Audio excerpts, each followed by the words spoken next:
Naquela manhã ensolarada em São Paulo, Kaká acordou com o celular vibrando sem parar. Era a assessora de imprensa dele, empolgada, falando sobre um convite especial que acabará de chegar.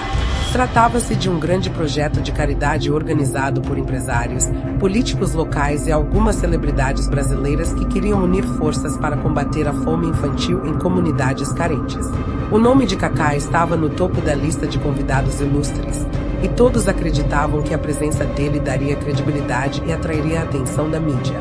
Quando o ex-jogador leu os detalhes, percebeu que a proposta era muito maior do que ele imaginava.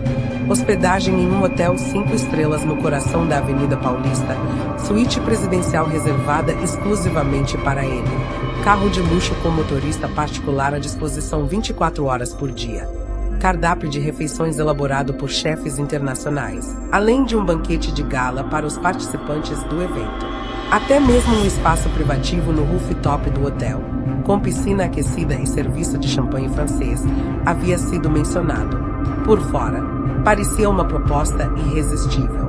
Para muitos, era o auge do reconhecimento, viajar para fazer o bem, mas cercado de luxo e conforto. Porém, enquanto lia, Kaká sentiu um incômodo crescer em seu peito. As palavras sobre a realidade das crianças famintas contrastavam de forma brutal com o excesso do tratamento oferecido a ele. Naquele mesmo dia, ele decidiu embarcar para São Paulo. Ao chegar, encontrou um comitê de recepção no aeroporto.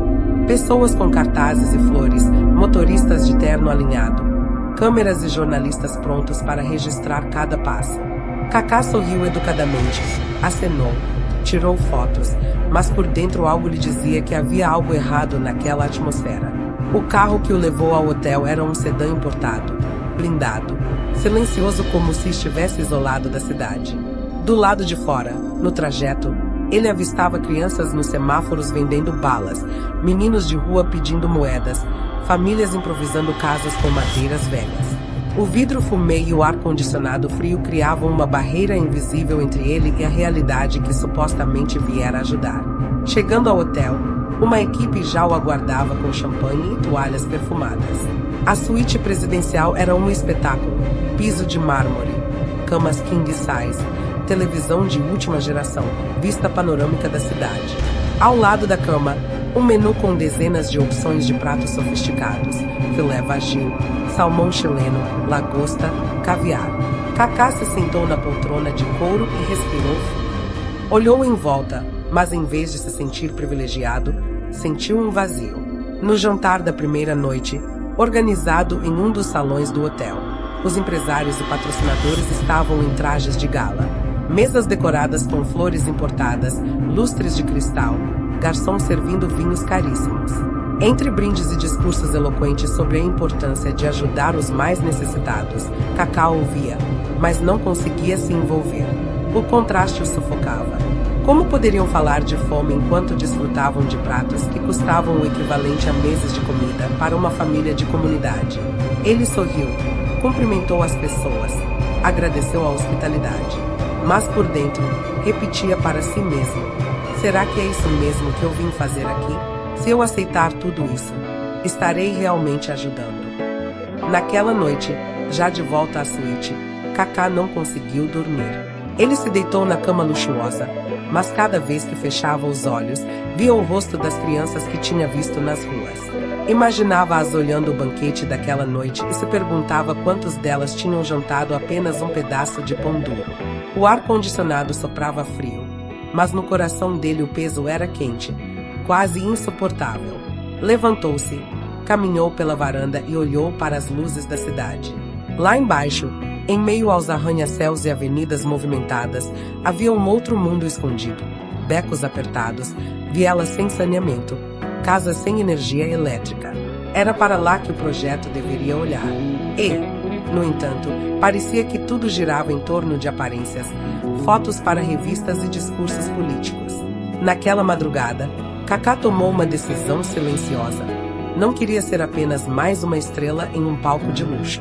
Ele queria, de fato, estar perto das crianças, dividir a realidade delas, mostrar que ajudar não significa apenas posar para as câmeras, mas colocar o coração na frente de qualquer privilégio. Deitou-se novamente, mas ainda demorou a dormir. As imagens dos banquetes e da fome continuavam a se sobrepor em sua mente.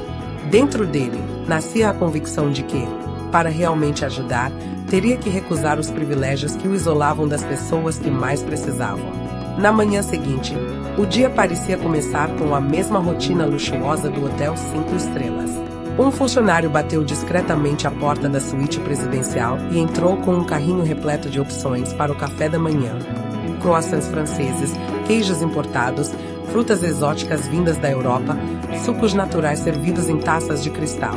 Tudo cuidadosamente disposto em bandejas de prata. Kaká agradeceu com educação, mas ao se sentar diante da mesa, não conseguiu dar sequer uma garfada. As imagens da noite anterior ainda lhe atormentavam. Os brindes e discursos sobre solidariedade em contraste com as crianças famintas que vira pela janela do carro blindado. Horas depois, a comitiva organizadora chegou para levá-lo até a comunidade onde seria realizada a entrega simbólica de cestas básicas. O carro importado o aguardava novamente na entrada do hotel, rodeado por seguranças. Kaká entrou em silêncio. O percurso, que durou pouco mais de meia hora, foi suficiente para que ele presenciasse um retrato cruel da desigualdade. Famílias inteiras catando restos de comida em sacos de lixo, crianças brincando descalças em meio a esgoto a céu aberto, barracos erguidos com madeira e zinco prestes a desabar. Quando o carro finalmente entrou na comunidade, a cena foi ainda mais forte. Crianças corriam atrás do veículo sorrindo, acreditando que ali dentro estava alguém que poderia trazer algo diferente para suas vidas. Um garotinho magro, de camiseta rasgada, aproximou-se do vidro fumê e colou o rosto na janela. Seus olhos brilhavam ao ver os pacotes de mantimentos que estavam no banco de trás. Kaká abaixou o vidro e sorriu para ele. O menino, envergonhado, recuou alguns passos, mas antes de fugir, deixou escapar uma frase sussurrada: "Será que hoje eu vou comer arroz de verdade?" Aquela simples pergunta caiu sobre o coração de Kaká como uma martelada. A lembrança do cardápio do hotel, lagosta, caviar, vinhos caríssimos, contrastava brutalmente com o desejo puro e singelo de uma criança por um prato de arroz. Ele engoliu em seco, desviou o olhar por um instante e sentiu os olhos marejarem. Ao descer do carro, a surpresa foi grande. Um tapete vermelho estendido na entrada da comunidade. Um palco montado com faixas estampando slogans de patrocinadores, jornalistas alinhados para registrar cada gesto. Havia até uma mesa de coquetel com refrigerantes importados e salgadinhos finos para os convidados. Os organizadores sorriram e pediram que Kaká fosse até o palco, onde receberia flores e faria um breve discurso. Ele caminhou até lá, cumprimentou as pessoas, mas em vez de subir imediatamente no palco, desviou-se do caminho. Sentou-se numa cadeira plástica ao lado das crianças que aguardavam ansiosas a distribuição das cestas. Pediu um prato simples de comida que estava sendo servido às famílias: arroz, feijão e frango ensopado, e começou a comer ali mesmo, misturando-se com os moradores. O silêncio tomou conta por alguns segundos, até que uma garotinha puxou a barra da camisa dele e disse baixinho: "Tio Kaká come igual a gente." A frase ecoou pelo espaço, provocando sorrisos e lágrimas entre os presentes. Kaká respondeu com um abraço apertado, sem precisar dizer mais nada. Não havia discursos, nem flashes de câmeras que pudessem traduzir a verdade daquele momento. Ele estava ali, de corpo e alma, partilhando a mesma refeição, respirando o mesmo ar, ouvindo as mesmas histórias de dor e esperança. Enquanto os organizadores tentavam manter a agenda protocolar, Kaká se levantou e caminhou pelas vielas, cercado de crianças que lhe mostravam seus brinquedos improvisados, bolas feitas de meias velhas, pipas construídas com sacolas plásticas, bonecas de pano. Ele ria, jogava bola descalço, corria no meio da rua de terra batida. A cada passo, entendia mais claramente que o verdadeiro sentido do projeto não estava nos holofotes, mas na presença sincera junto àquelas pessoas. De repente, um repórter se aproximou com o microfone e perguntou: "Kaká, como você se sente sendo tratado como um herói aqui?" Ele respirou fundo, olhou para as crianças e respondeu calmamente: "Heróis são eles, que sobrevivem todos os dias sem perder o sorriso. Eu só quero estar ao lado deles, como um irmão mais velho, não como uma estrela distante." O impacto da declaração foi imediato. Muitos jornalistas desligaram as câmeras por alguns instantes, surpresos com a simplicidade da resposta. Alguns organizadores se entreolharam, desconfortáveis, percebendo que o roteiro planejado estava ruindo. Mas, para Kaká, não havia mais volta. Ele já tinha feito sua escolha. Não seria a figura de gala em um palco luxuoso, mas o homem comum que dividia o prato de comida e o campo de terra com as crianças. Ao final do dia, quando todos se preparavam para retornar ao hotel, Kaká surpreendeu novamente. Agradeceu o carro de luxo, mas disse que ficaria mais um tempo na comunidade. Queria conhecer melhor as famílias, visitar as casas, ouvir suas histórias. E assim fez. Caminhou até uma residência de madeira onde uma mãe criava 3 filhos sozinha. Entrou, sentou-se no sofá gasto, ouviu os desabafos dela e prometeu voltar. Aquela noite, ao regressar à suíte, Kaká sentiu uma paz diferente. Não era a cama king size nem o ar-condicionado que lhe traziam conforto, mas a lembrança do abraço das crianças e do sorriso sincero de quem, por algumas horas, se sentiu tratado com dignidade. No íntimo, ele sabia. Aquela foi a primeira vez, em muito tempo, que realmente tinha encarado de frente a realidade nua e crua da desigualdade. E era só o começo. Na manhã seguinte, o clima já não era mais o mesmo entre os organizadores do evento. Muitos deles, acostumados a agendas impecáveis e imagens cuidadosamente planejadas para a mídia, estavam visivelmente incomodados com a postura de Kaká.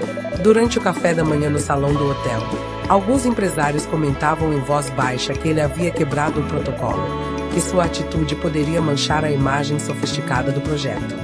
Mas, para Kaká, nada disso importava. Ele já havia tomado uma decisão inadiável. Logo cedo, reuniu-se com a equipe de comunicação e com alguns representantes dos patrocinadores. Com voz calma, mas firme, disse: "Quero agradecer toda a hospitalidade, mas não faz sentido para mim continuar recebendo esse tipo de privilégio enquanto venho para ajudar pessoas que não têm o básico. A partir de hoje, não quero mais hospedagem em hotel de luxo, nem carros blindados, nem banquetes. Prefiro viver como as pessoas da comunidade, comer como elas, andar nas ruas como qualquer um." O silêncio tomou conta da sala. Alguns ficaram boquiabertos, outros riram de nervoso, acreditando que era apenas uma frase de efeito. Mas Kaká prosseguiu: "Se o orçamento do evento comporta tanto luxo para os convidados, então é possível transformar esse dinheiro em mais cestas básicas, em livros, em bolas de futebol, em refeições.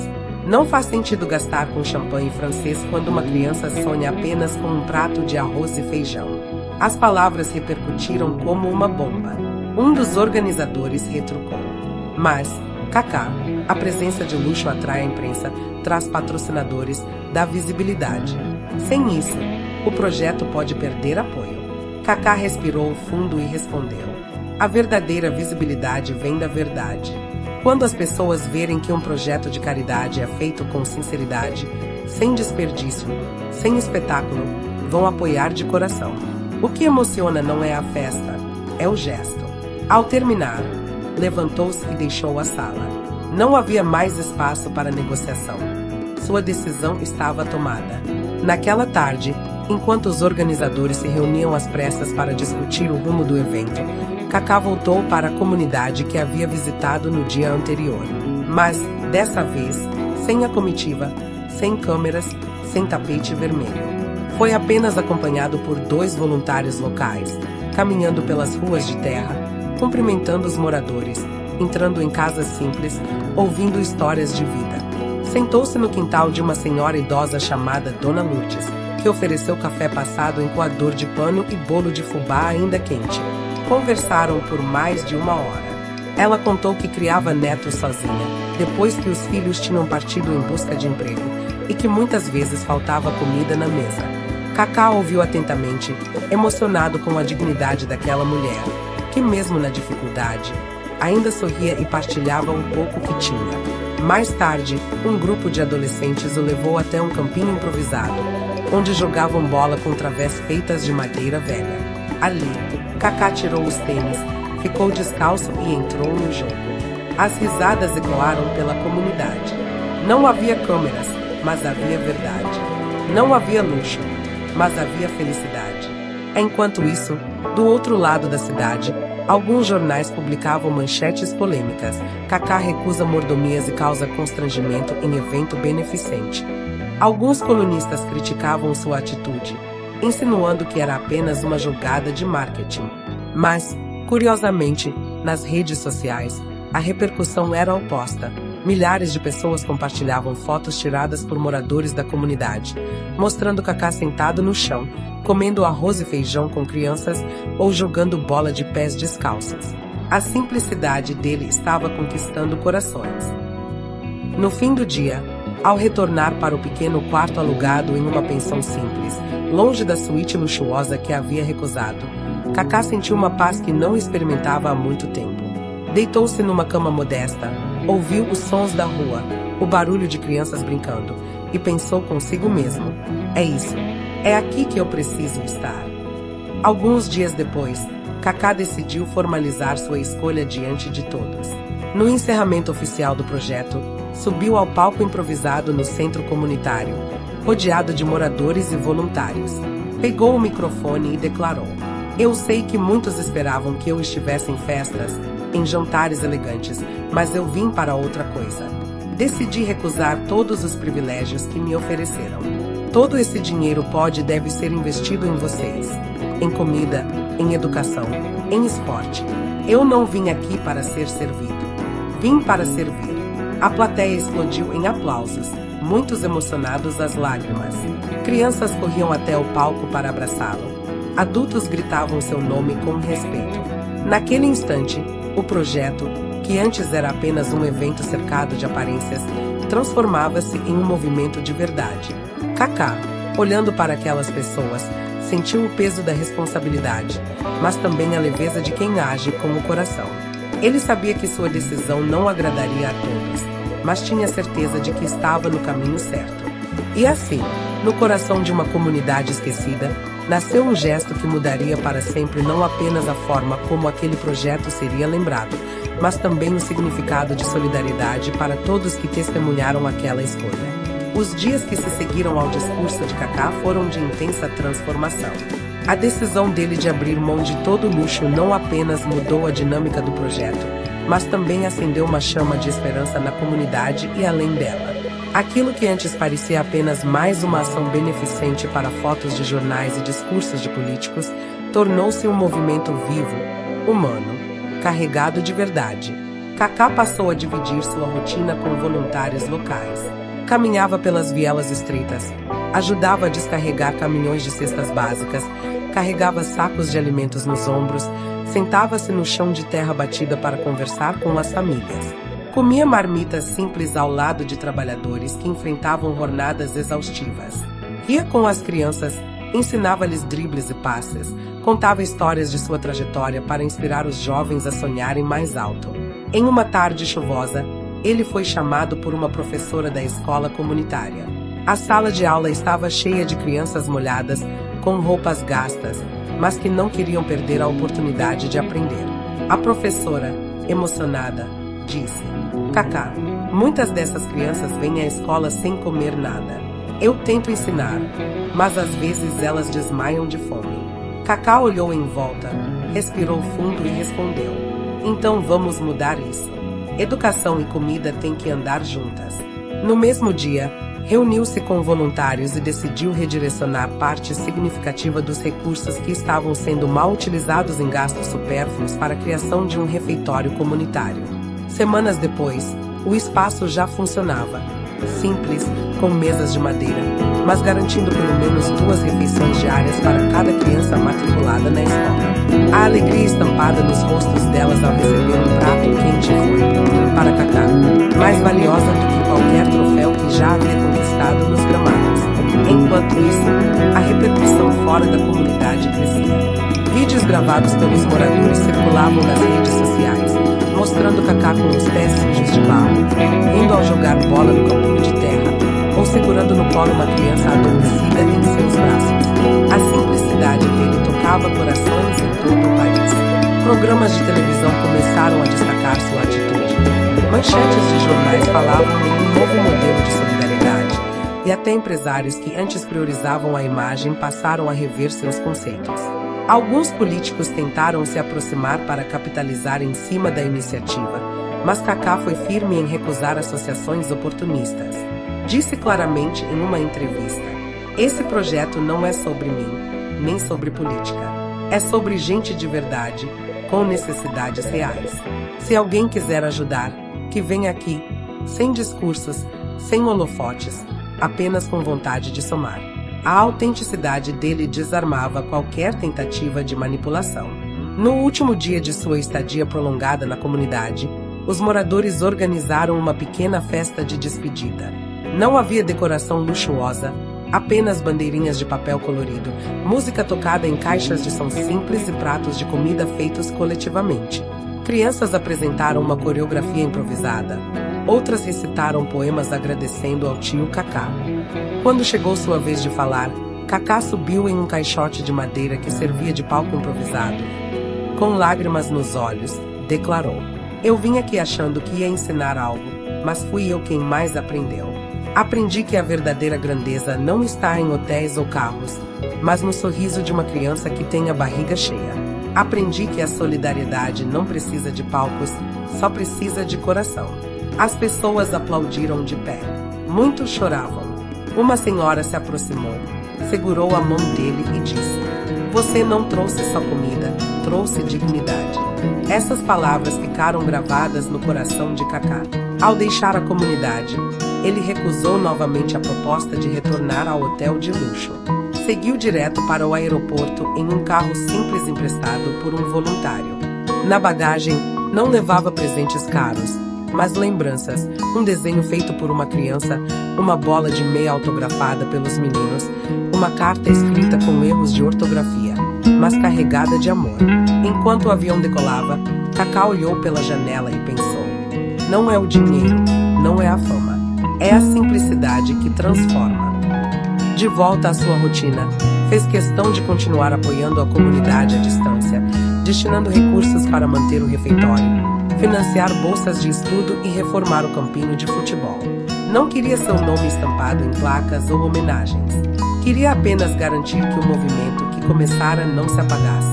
Assim nasceu um legado diferente, não o de um astro cercado por luxo, mas o de um homem que, no auge da fama, escolheu descer do pedestal para se tornar igual a todos. A mensagem de Kaká ecoou não apenas naquela comunidade, mas em todo o Brasil. A verdadeira caridade não precisa de tapete vermelho, precisa de um coração simples.